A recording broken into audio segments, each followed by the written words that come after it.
What would happen if there was a sequel to The Incredibles? And do we even need one? Well, that's for you to decide. But do we want one? Well, I feel like we have been wanting this without even knowing it. Think about it. How excited were we when they announced Incredibles 2? Brad Bird, who helped create the sequel, once said, "I wouldn't ever rule it out. And if past is prologue, it'll be another 14 years. And a lot of people will probably need oxygen to make a third one." He even mentioned a few things regarding Disney's cash grab, which honestly I was surprised to hear, saying, quote, "The thing is, many sequels are cash grabs. There's a saying in the business that I can't stand, where they go, you don't make another one, you're leaving money on the table. Money on the table isn't what makes me get up in the morning. Making something people are gonna enjoy 100 years from now is what gets me up. So if it were a cash grab, we would not have taken 14 years. It makes no financial sense to wait this long. It's simply, we had a story that we wanted to tell." Now there's many things that could happen with another sequel, but the first thing I thought of was what if they had another child? Now of course they would have to not start a third film directly after, otherwise it kind of wouldn't make sense as far as the time period goes. However, if we just assume it was possible for a moment, I was curious as to what powers they might have. But before we get into the gist of that, I wanted to go over the second installment and see what we can take from it and what could happen based on those specific events,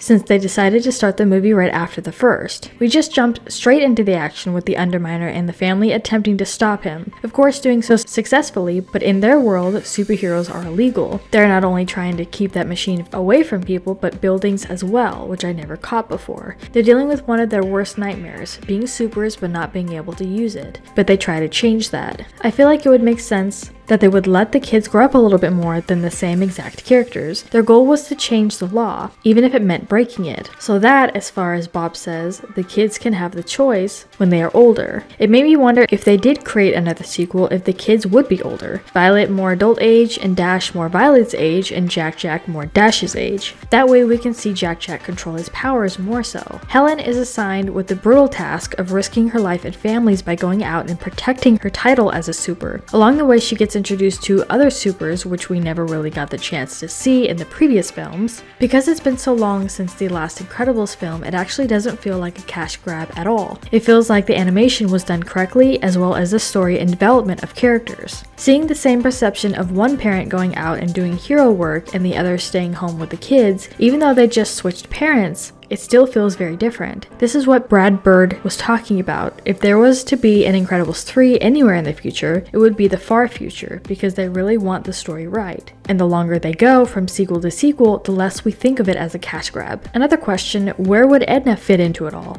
Even though Edna isn't technically a main character, I feel like fans would love to see more screen time with her. Of course we end with supers being legal again, Violet finally getting that date, and another mission on their hands of a car shootout going right past them.